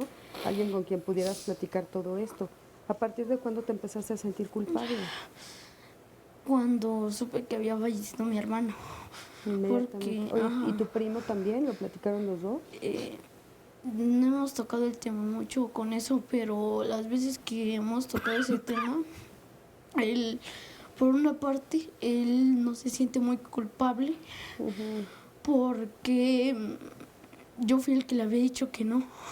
Incluso antes de que ocurriera el accidente y todo, como yo y mi primo y mi hermano nos habíamos ido a un lugar a ver unas cosas, después de ellos se escaparon sin que yo me diera cuenta, no me dijeron. Entonces, yo en ese momento los estaba buscando porque mi mamá me había preguntado que dónde estaban. Yo no le pude contestar porque no sabía dónde. Y todavía mi primo me contó que antes, en ese momento, mi hermano le había dicho que él se quería quedar con mis abuelos y él lo enterraron en donde ellos viven, en el cementerio más cercano que estaba por ahí. Vamos a ver qué te dicen los especialistas. ¿Estás bien? Sí. Oye, muchas gracias, Carlos. De veras, muchas gracias por estar aquí, por platicarnos, gracias por venir. De veras, gracias. Adelante. Yo creo que es muy importante. Muchísimas gracias por compartirnos esta experiencia, corazón. Mil gracias.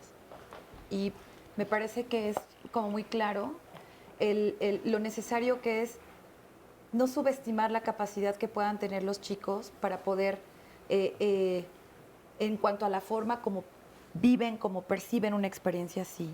Hablar es muy importante, permitirles que hablen de los eventos como un evento así es súper importante. Yo creo que si a lo mejor participas otro rato más con el psicólogo, corazón, seguramente esta tristeza irá disminuyendo. ¿Va? Ya. Un mes es poquito tiempo, tal vez un poco más. ¿Te gustaría hacerlo? ¿O ya no? No, sí. ¿Sí? Yo creo que es importante, ¿no? En este muy momento. Importante, muy importante, porque los chicos tienen, en función de la edad también es importante decirlo, significan de formas variadas estas experiencias, ¿no? Desde la experiencia propiamente de la muerte hasta cómo traducen y significan este tipo de situaciones y quedarse en el hubiera, lo que perjudica la translaboración del duelo en ellos, ¿no? Entonces, sí es importante que haya un acompañamiento más prolongado, ¿no? Que no haya abandono de este tratamiento, permitirles hablar de cómo están, de cómo se sienten. Yo te escucho con mucha claridad y es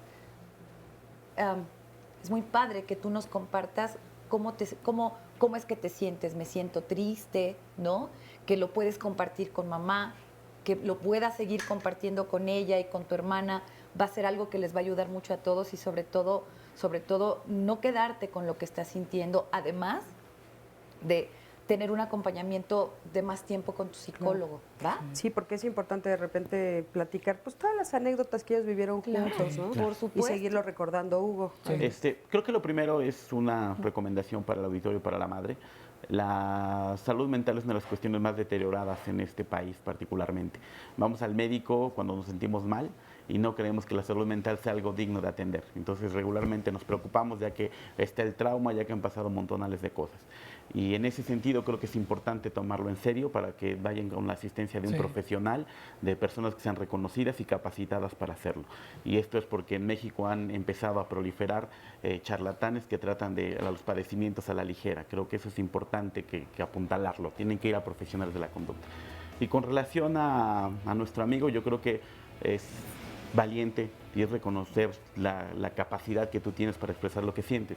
Y creo que tienes que empezar a trabajar en que no es culpa tuya. Las cosas suceden en el mundo y no tenías tu poder para poderlo prever, ni prevenir, ni hacer absolutamente nada para impedirlo. Tú tienes una vida por delante y tu capacidad, algo que te debe quedar muy claro, es que Todos tenemos la capacidad de cambiar y de reconectar nuestro cerebro para volver a hacer las cosas diferente. Y lo que tienes que llevarte ahora en adelante es el aprendizaje de qué voy a hacer. Recuerda a tu hermano como es, recuerda a tu hermano por lo bueno que hicieron y vive sin esa culpa, y eso trabájalo en terapia. Yo creo que estoy de acuerdo con la compañera. Lo importante es que tú reconozcas que tienes que ir a terapia. Vamos a un corte, en un momento regresamos.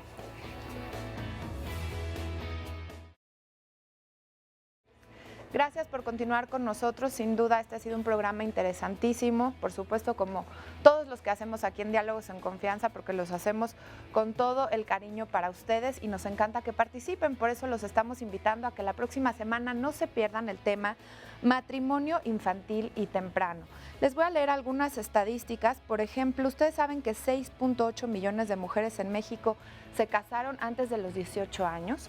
Tal vez ustedes que nos están viendo vivieron esta situación en su familia, ustedes personalmente tuvieron un matrimonio muy joven. ¿Y cómo lo han vivido? ¿Cómo se vive esta situación en donde a veces las niñas se unen en matrimonio, tal vez no saben exactamente lo que está sucediendo? ¿Qué diferencia hay entre la situación urbana y la situación rural del país?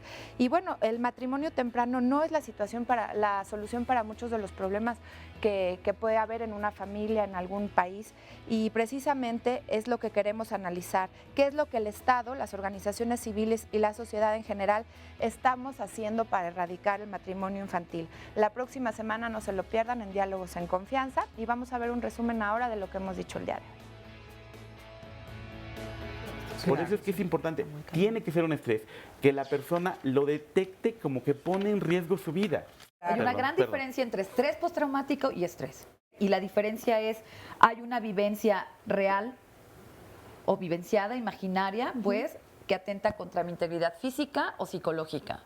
Los niños no necesariamente lloran, no necesariamente expresan como tú, siento una tristeza interminable. El niño lo que va a hacer es tomar los recursos más básicos de su comportamiento, que es agresión, hilaridad o algún otro tipo de respuesta histérica o congelamiento.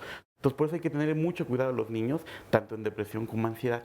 Se pueden confundir con déficit de atención, se pueden confundir con bullying, se pueden confundir con montones de otros trastornos. Sobrevivencia se mantiene activo, y esto lo que trae es que el cerebro no se desarrolla de forma adecuada.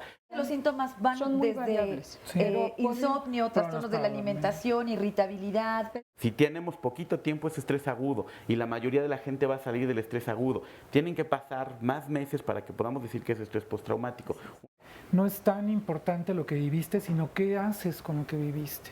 Es bien importante que tengamos un sentido de vida, que tengamos un plan de vida. El suicidio es una enfermedad, no es una elección. Si alguien está teniendo en este momento ideas suicidas, acuda al especialista. Es una enfermedad que se cura. Y hay pastillas como los antidepresivos que lo que hacen es mejoran el estado de su cerebro, ansiolíticos que mejoran su estado de ánimo. Eso aunado a la terapia psicológica le va a empezar a ayudar a encontrar perspectivas. Los diferentes tratamientos contribuyen y complementan, pero ninguno es sustitutivo de otro.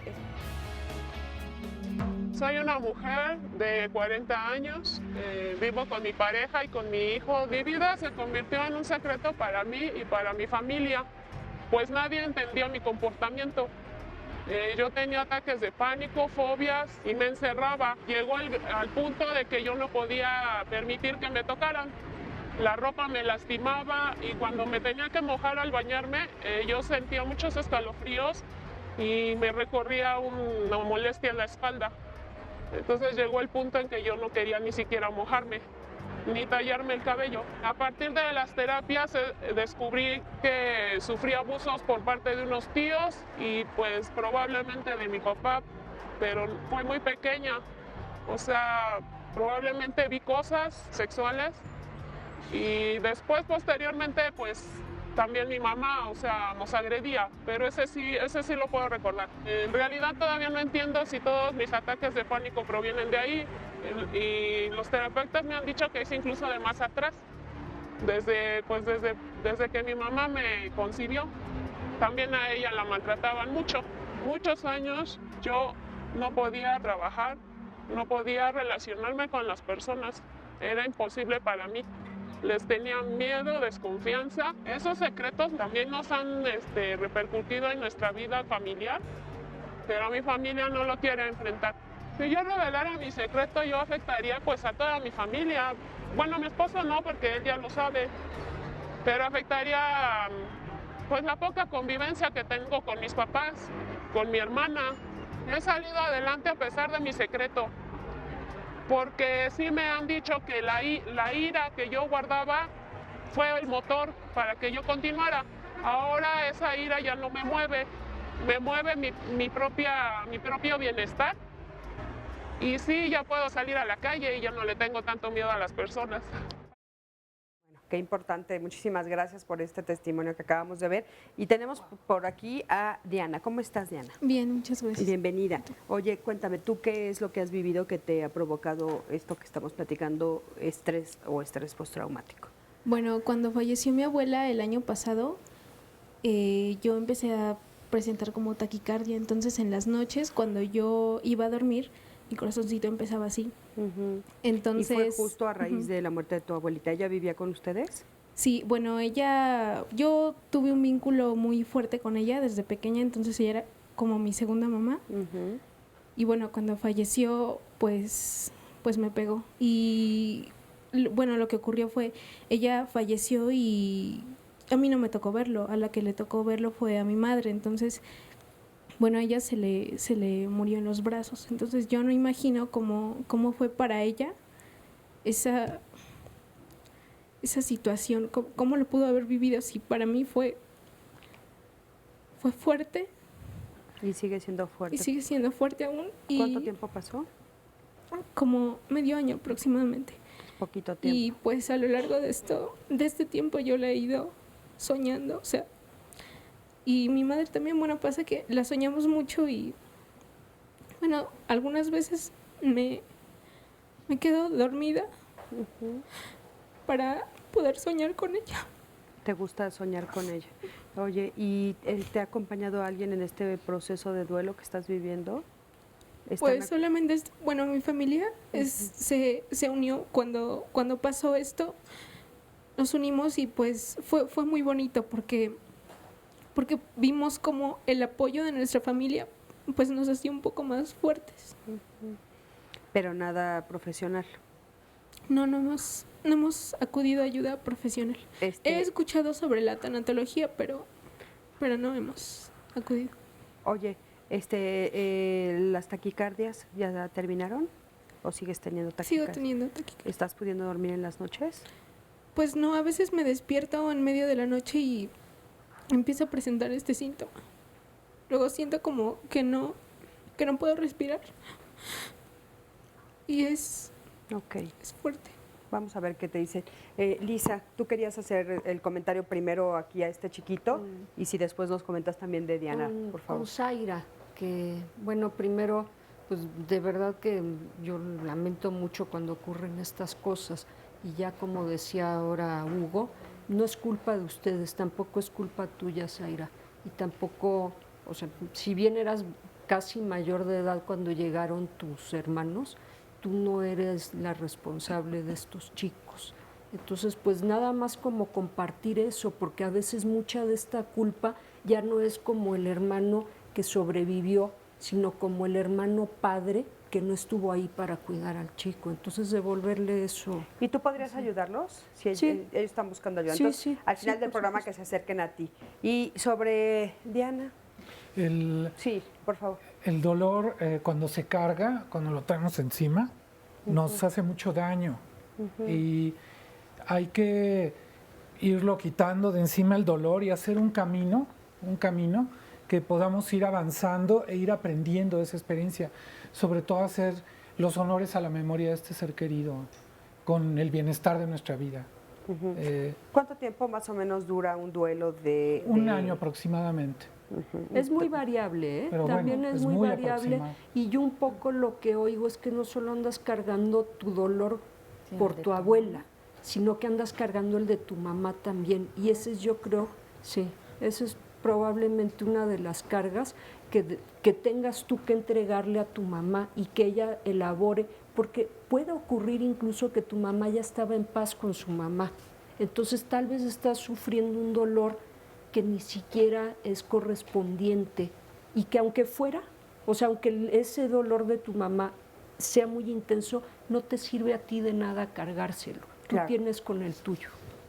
Yo creo que sí, importante, bueno, pues que ella se dé su tiempo también porque son apenas 6 meses, pero sí está muy triste, ¿no? Esto de tener ganas de estar dormida todo el tiempo para seguir soñándola, yo creo que también es como un foco rojo que habría que atender. Entonces también al final te puedes acercar a los especialistas, Diana. Sí, a ver, a La cualquiera de valoración ellos. médica me parece importante, pues, ¿no? Claro, por supuesto, muy importante por Mucho. los elementos que está diciendo. Así es. Diana, gracias Diana, gracias por estar aquí. Adelante, Sandra. Pues miren, todo esto que le han respondido a las personas que nos han compartido su testimonio sobre la pérdida de un ser querido, pues les va a ayudar a muchas de las que nos han escrito, como María Vázquez, que nos dice que apenas su hijo falleció de 33 años, pero que lo que a ella le preocupa más es la chiquita, su nieta, de 7 años. Entonces, bueno, pues igual que todo lo que le han dicho a las personas aquí, seguramente lo puede ella también poner en práctica. Y bueno, Cris, hay otros aspectos también del estrés postraumático que no necesariamente tienen que ver con el dolor de perder a un ser querido. Por ejemplo, Alicia Álvarez nos dice, de niña sufrí un accidente automovilístico llevo 35 años y no lo he podido superar. No puedo manejar un auto porque me da muchísimo miedo. ¿Qué puedo hacer? Como ella, hay otros casos parecidos sobre accidentes, sobre, por ejemplo, aquí nos dice una mamá que tuvieron un asalto toda la familia y que desde entonces los niños están manifestando conductas de ansiedad, el insomnio del cual se hablaba. Aquí nos dice otra familia que han pasado ya 4 años, pero aún su hijo se pone nervioso tras el asalto y cómo lo pueden ayudar. Claro. A ver, Ahí, adelante. si me permiten rápidamente, ahí yo lo que recomiendo de manera general es que se acerquen a un profesional que tenga experiencia en el trauma, ¿no? Eso es bien importante, porque por ejemplo hay eventos como en el caso de la que está platicando del coche, muchas veces los terapeutas para tratar el estrés postraumático lo tratan de tratar como si fuera un trastorno de ansiedad o un trastorno, una fobia, y entonces hace una cosa que se llama aproximación, y entonces, bueno, de poquito a poquito. Esto en realidad no es recomendable porque en algunos pacientes puede suceder algo que se llama retraumatización, y la retraumatización es la reincorporación nuevamente de los eventos, y entonces en lugar de ayudarlo, lo empeoras, lo empeoras, lo Pero empeoras, lo entonces, ¿a empeoras. quién le recomendarías, Hugo? O sea, que dices, un especialista en eso, ¿cómo? Hay varias sociedades, por ejemplo, está la Sociedad Mexicana de Psicotraumatología, está evidentemente la Facultad de Psicología de la Universidad Nacional Autónoma de México, están los compañeros, como estaba escuchando, que están perfectamente bien capacitados. Desgraciadamente a veces van al quien le recomienda su comadre, van al médico y el médico le empiezan a contar sus cosas y demás. O sea, creo que el estrés postraumático es un tema que tiene que ser perfectamente bien cuidado, dado que puede tener muchísimas complicaciones y esta es una de ellas, Claro. por eso es que Es la que es recomendación importante es esa, decirle ¿no? al público para que sepa qué buscar, porque de repente, pues bueno, puede pensar justo lo que tú dices, que al que le recomiendan, pues no, tal vez no es el más adecuado, él puede pensar que es el adecuado, o tal vez sí es el adecuado, pero sí sabe cuál es lo que tiene que buscar, qué cosa debe de buscar en un terapeuta para entonces elegirlo, ¿no? Entonces, pues que sea una persona profesional, Claro, que haya totalmente. estudiado, ¿no? Para ese caso. Oye, bueno, por aquí tenemos a Lisbeth. Lisbeth. Buenos días. ¿Cómo estás, Lisbeth? Bien. Buenos días. Oye, tú nos estabas platicando que hace un mes sucedió una muerte en la familia. Tuve un acontecimiento, falleció mi suegro, pero para mí fue muy impactante la forma en que yo lo vi. Él se suicidó. A raíz de eso, pues, mi hijo el mayor, él se reclama al momento de que fue el entierro de él, mi hijo se reclamaba que si él hubiera podido haber hecho algo para que él no lo hiciera, que porque su abuelo ya le había dicho que o sea, que lo tenía en mente eso, y dice mi hijo que pues si yo hubiera podido haber hecho para que él no hiciera eso, él estuviera conmigo, y que ¿Has visto a tu hijo preocupado? Él se reclamaba mucho que ¿Esto sucedió hace un mes? Hace un mes. O sea, ¿se sigue reclamando? Sí, él se reclamó mucho que por qué, si él ya le había dicho, ¿por qué él no pudo hacer algo? Ok, ¿te gustaría que nos dijeran los especialistas qué puedes hacer para ayudar a tu hijo? Y mi hijo, el pequeñito, el más pequeño de 5 años, él es como dicen ustedes, ¿no? No, nosotros no le comentamos nada, pero él escucha. Claro. Él escucha, entonces me dice, ¿por qué mi abuelito se murió? si yo lo quería mucho, si yo quería que estuviera conmigo. Y me hace muchas preguntas. A él la verdad pues yo no le he dicho la forma en que él murió. Vamos a ver qué nos dicen los especialistas. Lisette, porque ya estamos al final del programa. Adelante, cualquiera de ustedes que quiera decirle algo. Es muy importante no tergiversar la información que damos a los niños. Hay que ser claros en la explicación de algunas cosas. No tengo que ser tan esquemático ni tan descriptivo, sino adecuar al nivel y a la edad del niño la información. Sin embargo, no falsear la información con respecto de la muerte, ¿no? Yo sé que la intención es ahorrar un momento de dolor. El problema cuando no les permitimos participar de todo el ritual que nuestra cultura implica la muerte, por ejemplo, llevarlos al velorio, llevarlos a la cremación, etcétera. Lo que ha pasado con algunos pequeños con los que he tenido la oportunidad de trabajar es que suponen que no saben cómo acomodar esta información, dependiendo mucho de la edad, generan cualquier cantidad de fantasías con respecto de la muerte. Pensamos que no tienen los recursos como para poder enfrentarlo, y sí tienen los suyos, no lo van a acomodar como nosotros, y esto no quiere decir que no tengan la posibilidad de acomodar, al contrario, cuando omitimos la información, cuando les escondemos y queremos ahorrarles el dolor, el mensaje que les pasamos es, híjole, pobrecito, no eres capaz de poder procesar esta información, no te alcanza lo que tienes para poder responder ante el dolor. El dolor es algo que no les vamos a poder ahorrar. Claro, pero entonces en este caso en particular, ¿tú recomendarías que se le dijera que su abuelo se quitó la vida o eso más adelante decirlo? Sí, No, sí hay que sí hay que decirlo. decirlo. Pues te voy a decir Sí hay que también un poco, bueno, agregando a lo que acaba de decir Sí, para que le Yolanda. quede claro a ella, eso es importante. Sí, mira, lo que ocurre, señora, es que hay una información que no se le da al niño. Entonces es como un hueco que se queda y el niño, como decía ahorita Yolanda, lo empieza a llenar con cosas que son probablemente peores que la información que se le puede dar. Como decía Yolanda, no hay que darle los detalles de cómo se quitó la vida, pero sí hay que explicarle que estaba muy deprimido, que se sentía muy mal, que los problemas que tenía los sobrepasaban. Sí. Muy bien. Oigan, ya estamos al final del programa. Les agradezco muchísimo. Gracias por haber estado aquí. Les agradezco a ustedes cuatro, por supuesto, por estar aquí, por todo su tiempo y porque vinieron a platicarnos y, bueno, a responder muchísimas dudas de nuestro público. Gracias a todos los que están aquí en el público, que nos platican sus historias, que nos comparten. Y, bueno, es muy importante. Gracias a ti, que siempre estás del otro lado de la pantalla. Yo soy Cristina Jáuregui y nos vemos la próxima semana aquí en Diálogos en Confianza. Hasta luego.